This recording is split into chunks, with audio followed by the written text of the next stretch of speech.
Andrew Friedman didn't have to say it. He could have deflected. He could have pointed to the schedule. He could have talked about the weather, the travel, the natural variance that every general manager reaches for when his team isn't performing the way it should. He had options. Plenty of them. Comfortable ones. He chose none of them. Instead, the Dodgers' general manager of baseball operations stood in front of the microphone and did something that almost never happens at that level of professional sports. He took responsibility. Not in the careful, rehearsed way that sounds like responsibility but means nothing. Not in the political way that acknowledges a problem without actually owning it. He took real responsibility. For Tucker. For Diaz. For a slump that had been sitting in the middle of the Dodgers lineup like something no one wanted to name out loud. The room didn't know quite how to respond to that. And then, before anyone had fully processed what Friedman had just said, the conversation shifted. To a name that keeps pulling every Dodgers conversation back toward itself, no matter where it starts. Shohei Ohtani. And what Friedman revealed next was something no one in that room had heard before.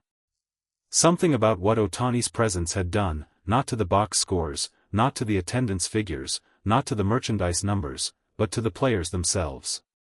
The ones who looked at what was being built in Los Angeles and decided they wanted to be part of it. Friedman called it really fortunate. But the way he said it made clear that fortunate wasn't quite the right word. It was something larger than luck.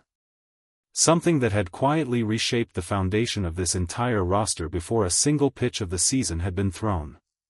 Let's start where Friedman started. With the truth about Tucker and Diaz. Kyle Tucker had not been the player the Dodgers had envisioned when they made the decision to bring him in. That's not an accusation. It's not a criticism of Tucker's effort or his character. It is simply the factual gap between expectation and reality that had been widening with every passing week. The numbers told one story. The scouting reports from earlier in his career told a different one. And somewhere in between those two versions of Kyle Tucker, the Dodgers were trying to figure out what they actually had. Yomiuri Diaz presented a different kind of problem. His slump had a quieter profile than Tucker's, simply because Tucker arrived with louder expectations. But for those watching closely, Diaz's struggles at the plate were just as real and just as difficult to explain away with simple narratives about adjustment periods and small sample sizes. 2 players. 2 slumps. And a front office that had been watching both situations develop with the kind of patience that eventually runs out. Friedman knew the questions were coming. He had known since before he walked into the room. And rather than waiting for a reporter to drag the conversation there, he went there himself. I think some of this falls on us. That was the line. Quiet. Direct. Unambiguous in a way that lines from general managers almost never are. He didn't elaborate immediately. He let it sit for a moment the way someone does when they mean what they've just said and don't feel the need to rush past it. The reporters in the room leaned slightly forward.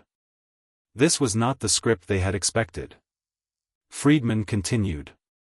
He talked about the preparation process. About the information the organization had gathered on both players before committing to them.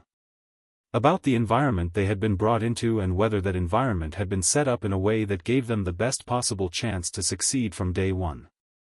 He was careful not to be specific in ways that would embarrass either Tucker or Diaz publicly. That wasn't what this was. This wasn't a general manager throwing players under a different kind of bus. This was something rarer. A front office executive genuinely asking whether his organization had done everything it could have done on its end. The answer, in his own quiet admission, was that maybe it hadn't. In 20 years of watching professional sports press conferences, moments like that one are uncommon enough to feel almost strange when they happen. The default language of front offices is protective. It shields organizations from accountability while appearing to engage with it. Friedman wasn't doing that. And the reporters in the room, to their credit, recognized it. The follow-up questions were gentler than they might have been. Because when someone in that position actually tells the truth, even experienced journalists instinctively give it a moment to breathe. But then came the question that changed the direction of the entire press conference. Someone asked Friedman about the re-signings.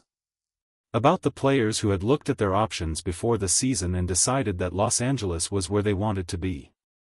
About what had driven those decisions and what the organization had done to make itself the answer those players kept arriving at. Friedman paused. Not a long pause. But a meaningful one. And then he said Ohtani's name. Not in the way people usually say Ohtani's name in a Dodgers context.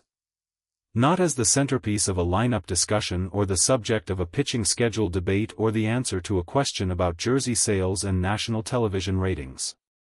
He said it in a different way entirely. He said that what Ohtani had done for this roster, before the season, in the months leading up to opening day. In the conversations that happen between players when front offices aren't in the room, was something the organization genuinely hadn't fully anticipated.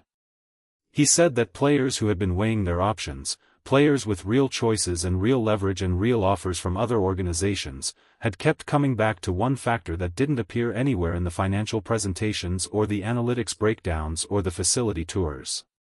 They wanted to play with Shohei Ohtani. Not because of what it would do for their statistics. Not because of what being his teammate would do for their public profiles. But because of something more fundamental than either of those things. Because of what it meant to share a clubhouse with someone who approached the game the way Ohtani approaches the game. Every single day. Without exception. Without a single moment of coasting or going through motions or treating any situation as beneath his full attention. Friedman said the word fortunate. And then he said something that made that word feel completely inadequate. He said that the impact Ohtani had on those re-signings was something he was still processing.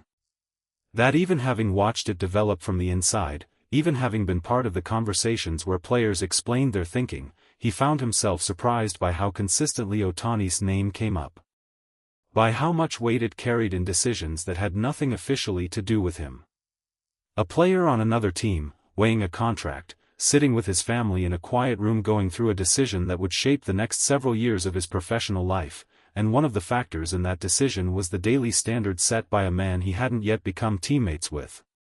That is not a normal thing.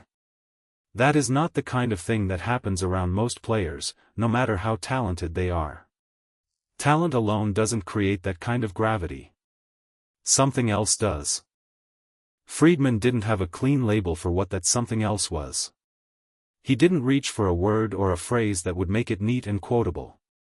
He just described what he had seen and what he had heard, and he let the picture it painted speak for itself. Think about what that actually means for a moment. The Dodgers roster, the specific collection of players who are wearing that uniform this season, was shaped in part by something that never appeared in a single contract negotiation.